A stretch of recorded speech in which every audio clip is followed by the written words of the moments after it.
Hello ಎಲ್ಲರೂ, ನಾನು ಅನ್ವಿ ಅಂತ. ನಾನು ಬೆಂಗಳೂರಿಂದ ಬಂದಿದ್ದೀನಿ. ರೀಸೆಂಟಾಗಿ ಅನೀಶ್ ಕ್ರಿಯೇಷನ್ಸ್ ಅವರಲ್ಲಿ ಒಂದು ಫ್ಯಾಷನ್ ಇವೆಂಟ್ ನಡೆದಿತ್ತು. ಅದರಲ್ಲಿ ನಾನು ಪಾರ್ಟಿಸಿಪೇಟ್ ಮಾಡಿ India top star model national level beauty ಪ್ಯಾಜೆಂಟಲ್ಲಿ ಸೌತ್ ಇಂಡಿಯಾ ಕಿಡ್ಸ್ ಕ್ಯಾಟಗರಿ ಗೆದ್ದಿದ್ದೀನಿ. ಎಲ್ಲರಿಗೂ ನಮಸ್ಕಾರ. ನನ್ನ ಹೆಸರು ನಿತೀಶ್ ಅಂತ, ಅನ್ವಿ ಅವ್ರ ತಂದೆ. ಅನ್ವಿ ರೀಸೆಂಟಾಗಿ ಅನೀಶ್ ಕ್ರಿಯೇಷನ್ಸ್ ಅವರು ಆರ್ಗನೈಸ್ ಮಾಡಿರೋ India top star model fashion beauty ಪೇಜೆಂಟಲ್ಲಿ ಪಾರ್ಟಿಸಿಪೇಟ್ ಮಾಡಿದ್ಲು. ಅವಳು South India kids category title win ಆಗಿದ್ದಾಳೆ. ದ ಎಂಟೈರ್ ಇವೆಂಟ್ ತುಂಬ ಸ್ಮೂತಾಗಿ ನಡೆಸ್ಕೊಟ್ರು. ನಮಗೆ ತುಂಬ ಖುಷಿ ಇದೆ. ನಮಗೆ ಇದ್ರ ಬಗ್ಗೆ ಹಿಂದ್ಗಡೆ ಯಾವುದೋ ಬ್ಯಾಕ್ಗ್ರೌಂಡ್ ಇರಲಿಲ್ಲ. ಸೊ ನಮಗೆ ಅನ್ವಿಗೆ ಇದು very first event as such. ಈ ಥರ ಒಂದು ತುಂಬ ಆರ್ಗನೈಸ್ಡ್ ಇವೆಂಟಲ್ಲಿ ಪಾರ್ಟಿಸಿಪೇಟ್ ಮಾಡಿದ್ದಾಳೆ.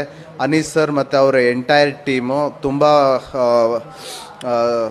ಪ್ರೋತ್ಸಾಹನ ಕೊಡ್ತಾರೆ. ಅವ್ರಿಗೆಲ್ಲ ಒಂದು ಗ್ರೂಮಿಂಗ್ ಸೆಷನ್ ಆರ್ಗನೈಸ್ ಮಾಡಿದರು. ತುಂಬ ಚೆನ್ನಾಗಿ ಅವ್ರಿಗೆಲ್ಲ ಕಲಿಸ್ಕೊಟ್ರು. ಅದೇ ಥರ ಇವೆಂಟಲ್ಲೂ ತುಂಬ ನೀಟಾಗಿ ಪ್ರತಿಯೊಂದೂ ಆ್ಯಸ್ ಪರ್ ಪ್ಲ್ಯಾಂಡ್ ಆಗಿ ನಡೀತು. ಮುಂದೆ ಬರೋ ಅನೀಶ್ ಕ್ರಿಯೇಷನ್ಸ್ ಅವರ ಎಲ್ಲ ಇವೆಂಟ್ಸ್ಗಳಲ್ಲೂ ಅನ್ವಿ ಪಾರ್ಟಿಸಿಪೇಟ್ ಮಾಡಲಿಕ್ಕೆ ಇಷ್ಟಪಡ್ತಾಳೆ.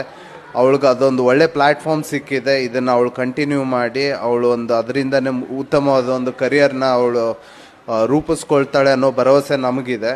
ಅನೀಶ್ ಸರ್ಗೆ ಮತ್ತು ಎಂಟೈರ್ ಟೀಮ್ಗೆ ನಾವು ಥ್ಯಾಂಕ್ಸ್ ಹೇಳೋಕ್ಕೆ ಇಷ್ಟಪಡ್ತೀವಿ.